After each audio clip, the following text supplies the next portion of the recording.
Hello, everyone.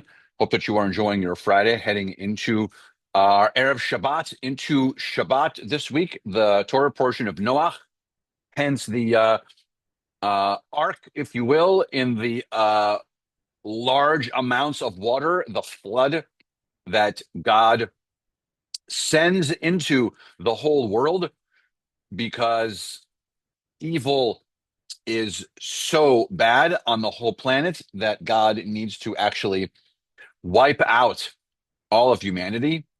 If we follow the text, the theory is that there are 10 generations between Adam and Eve, which was last week's Torah portion, and this week's Torah portion of Noach. So 10 generations pass, and between Adam and Eve and the Torah portion, the world in 10 generations just turns so awful that God has to flood the entirety of the globe, except for Noach and his wife and his three sons and their wives and all the animals that you know that go on by Tuesday, Tuesday, if you know the song, Rise and Shine. I'm not going to sing to you because I want you to have a nice Shabbat. Uh, the this very intricate story about when the flood starts and how the ark is built and all these beautiful components we'll have a chance to talk about a little bit tomorrow. But what's interesting, so many interesting things. What I want to mention for us on this particular Shabbat afternoon, heading into our services tonight, is that the word for ark is teva, and that's the term for ark. The word teva can also mean word, as in the word. So the beautiful commentary that talks about when God closes the ark along with Noach and his family in the teva, there's a thought that a word or words happen inside also of that teva, meaning that God's presence is with Noach and his family in the middle of those 40 days and 40 nights of that terrible flood. And that the word is in there, that the idea and the protection of God is in that ark, and that's this idea of the word, if you will.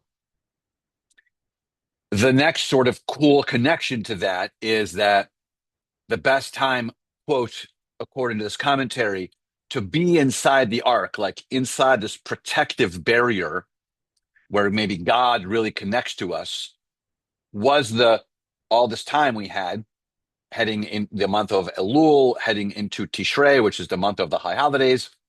We're actually out of Tishrei now. So the month of the high holidays is over. We're in another month called Cheshvan, which actually has no holidays except for Shabbat. And so the idea was that maybe we were in the most protective state in this last month, sort of like the idea of the ark, and that God's presence spends the whole 40 days in that ark.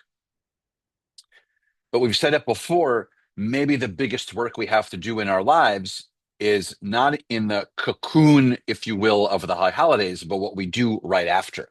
What's the first thing we do when we come out of the high holidays? In the same way that what happens now that the ark lands, hypothetically believed on Mount Ararat, somewhere around where Turkey is.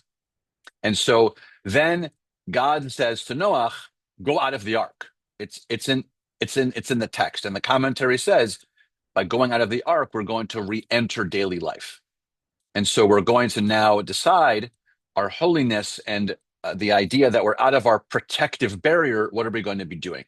So on this Shabbat, I invite us not only to think of Noach and the ark, the protective barrier, if you will, that was from the storm around us, the storms that are around us, and know that the high holidays were helping us to protect ourselves from it. It was pushing us to think of reflecting and introspection. We had it for, like I said, the month of Elul, and then into Rosh Hashanah and Yom Kippur and Sukkot and Simchat Torah.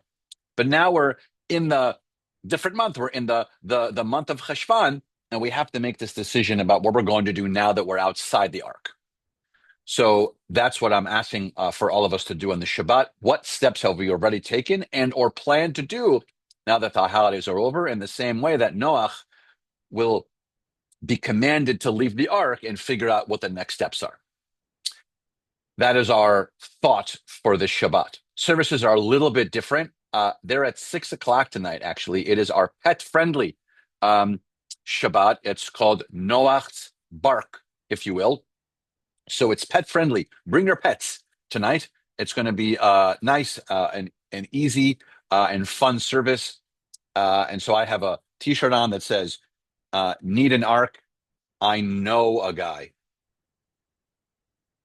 So come hang out with us. And then tomorrow also services are not at 8:30. They're at 9. And then tomorrow is Pink Shabbat. So it is our breast cancer awareness Shabbat, where we'll have a special speaker and a special service. So tonight is at 6 and outside for the pet friendly. And tomorrow is not at 8:30. It is at 9. So look forward to seeing all of you very soon. And Shabbat Shalom.